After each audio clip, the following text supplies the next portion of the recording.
Hello guys, welcome to the channel. If you're watching this, you're probably looking at replacing your Pixel 6 Pro screen. It's quite an old phone, but I thought I might as well put this up because I have actually replaced one myself, and this is kind of an instructional video. So what you're seeing is the bluff, the bottom line up front. These are the things you're going to need to do to be able to successfully replace your screen. Hopefully you won't make a couple of mistakes that I made and you can learn from my mistakes.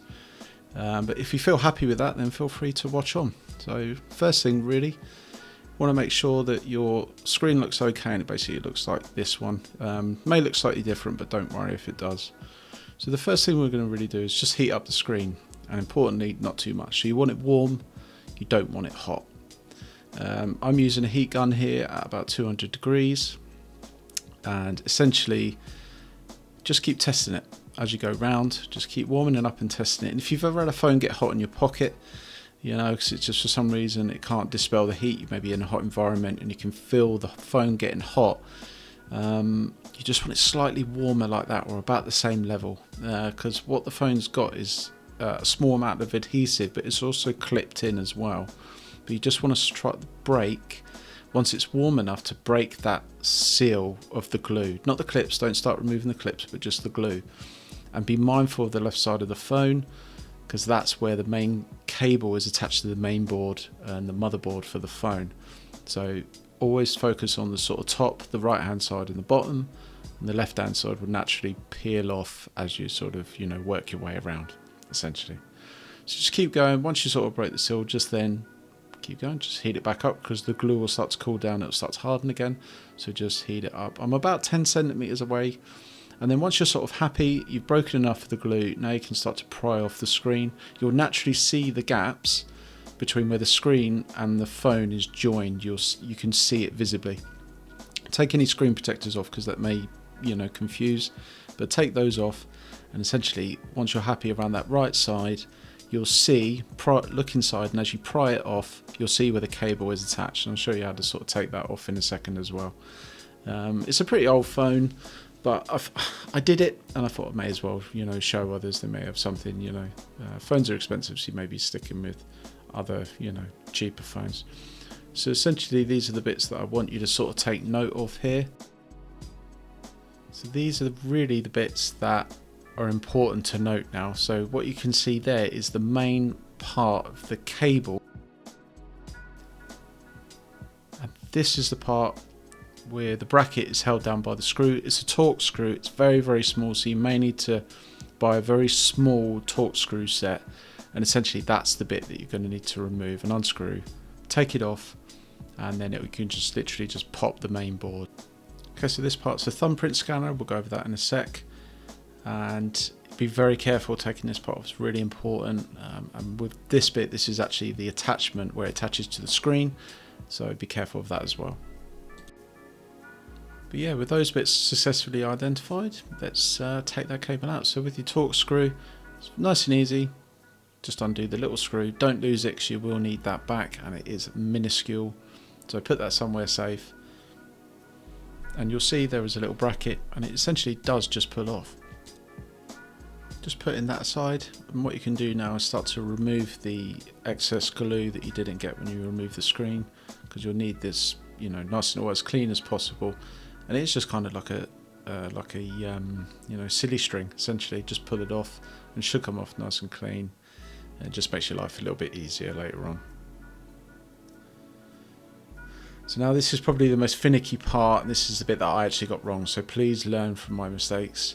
Just really take your time. I mean, I was as patient as I could be getting this bit off, and it's incredibly tricky because it is adhered down, but it will come off. But just be patient with it.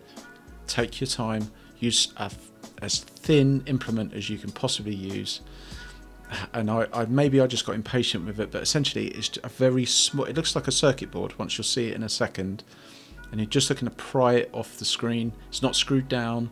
Once you've removed that cable that is the attachment for it to the screen, there's nothing else holding it down apart from the glue. So just take your time, as flat as possible, and just don't bend it like I'm doing now.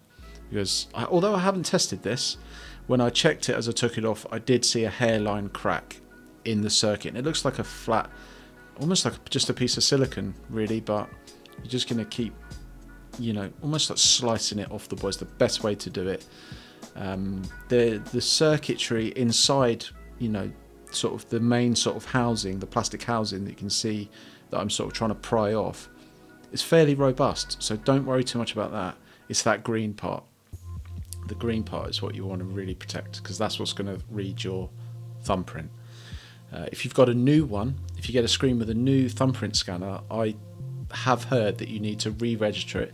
There's a process for that, so just be mindful of that, and that's quite key. I didn't do that, so I can't really comment on it. I'm just going over kind of my experiences in replacing this screen, essentially, just in case anyone is in a similar position. There are other videos as well, and you'll probably, feel free to search them out, and they're probably a lot better and they're probably more successful, but it's very flimsy, and I'm trying to be as delicate as possible. But you'll see what I mean. It's like a little piece of silicone there. That's what reads your thumbprint.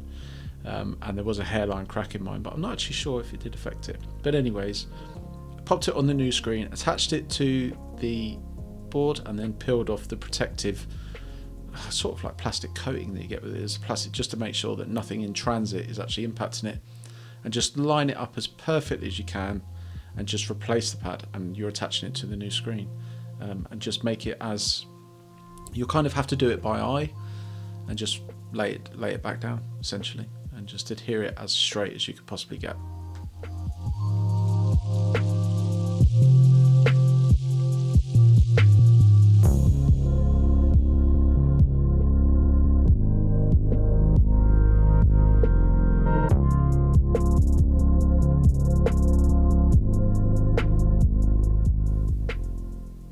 And that camera housing part that I mentioned earlier, I'm just going to fix that to the new screen. There will be kind of an area that you can place that on, but there will be a part in the, mine actually came off with the old screen, so what I'm doing is removing that now, and you'll see that it just essentially does just fix on. I found it easier to fix it on to the new screen rather than the main board of the phone, but it could be different for you, to be mindful of that.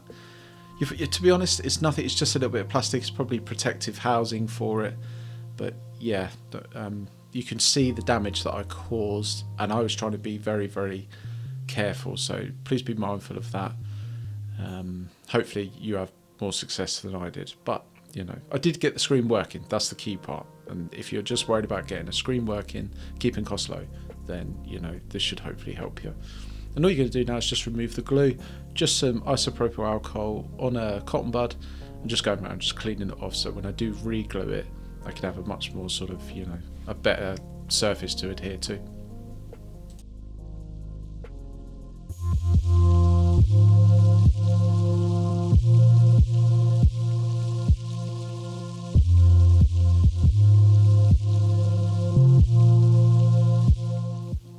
So really guys, now it's just a home stretch. You've got your new screen, you've got your thumbprint scanner on, the camera housing's back on, now you're just looking to reattach it.